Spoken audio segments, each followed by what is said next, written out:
Hello, everyone. I am Ms.Tagrid. I'm a certified reading specialist and instructional coach. If you're a parent that supports young children at home, or you're a teacher that teaches foundational skills to young learners, then this video is for you. I will be creating a series of sessions on phonics and foundational skills instruction. Today, I will be walking you through the short vowel sounds, and I will help you discriminate the short vowel sounds that you hear in words so that you can better support the children that you work with. So let's get started. Let's begin with some basics about vowels.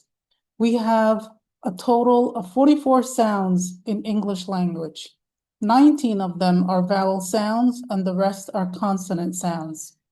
The long vowel sounds can be found in open syllables, silent E syllables, and vowel team syllables, and I will be making special videos about that later. Short vowel sounds are found in closed syllables. The vowel letters that represent the short vowel sounds are A, E, I, O, and U, and that's what we'll be going over today. To begin, let's talk about how we teach children to read. We always begin with speech to print. Why? Because the brain is naturally wired to process speech sounds. We are born to be attuned to, we are attuned to speech sounds in the environment. So children are more susceptible to learning speech sound and understanding speech sounds.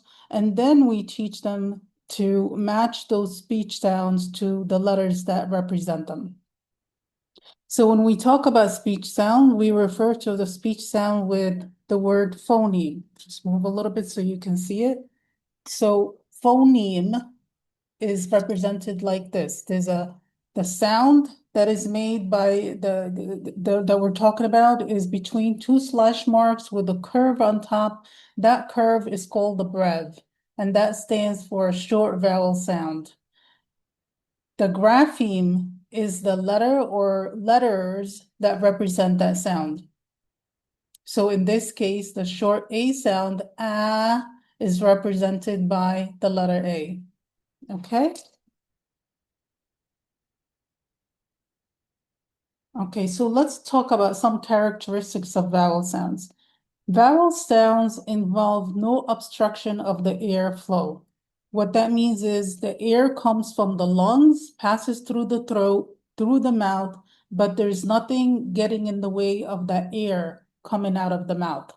So the lips are not getting in the way, the teeth are not getting in the way, the tongue is not getting in the way. So there's free flow of air when you're making the vowel sound.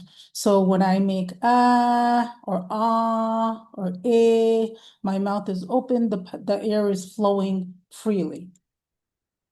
It only involves some slight movement of the tongue. So the height of the tongue, the back of the tongue, there's some slight movement of the tongue and the jaw, as in when I'm making the ah sound, eh, ah.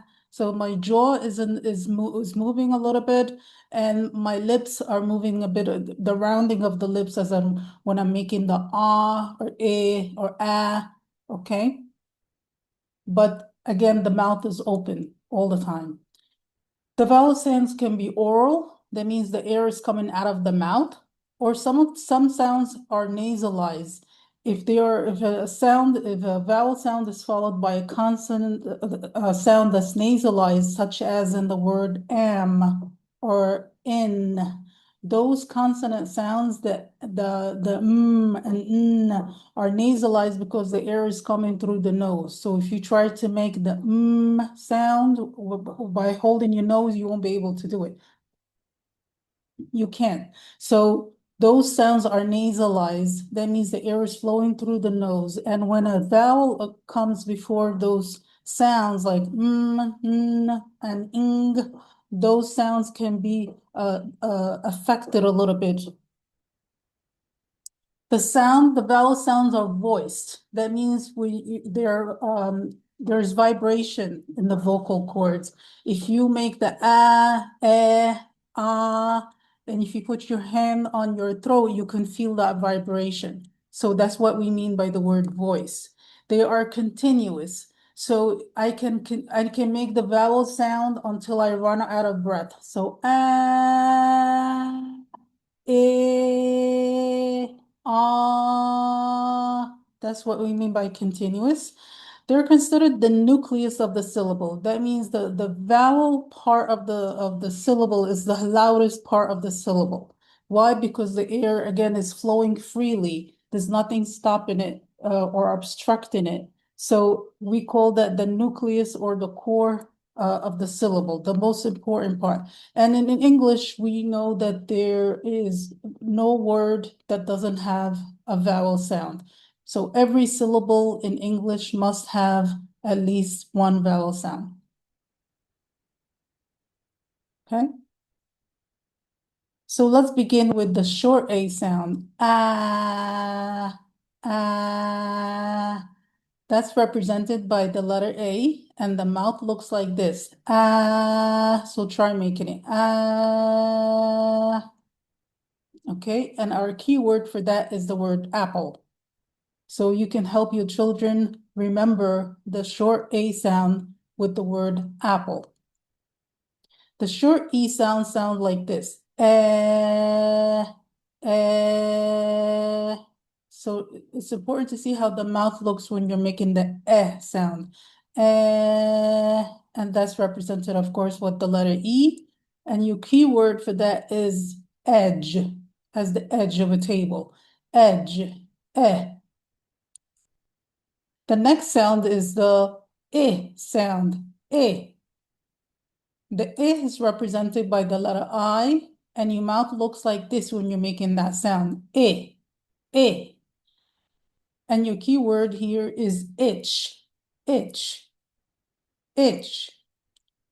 The next sound, ah, ah. Notice how the mouth looks. Ah, the teeth around it, it looks like a circle. Ah, ah. I'm sorry, not the teeth, the lips around it, and your mouth is open wide, looks like a circle. Ah. So ah is represented by the letter O, and the key word is octopus. The next sound is ah, ah, ah, ah. The sound is represented by the letter U, and the key word for that is up, up. Okay, now it can be confusing, the different vowel sounds, but it's important to listen carefully and practice so that you can discriminate the different sounds. So let's practice together a little bit. What vowel sound do you hear in the word cut? Cut. Okay, if you hear the short U sound in the word cut, you are correct. What vowel sound do you hear in the word hot? Hot. That's right. You hear the short O sound in the word hot. What vowel sound do you hear in the word mitt? Mitt. That's right. You hear the short I sound in the word mitt. What vowel sound do you hear in the word hat? Hat. That's right. You hear the short A sound in the word hat. What vowel sound do you hear in the word bed? Bed. That's right. You hear the short E sound in the word bed. Okay, I hope you found today's session helpful.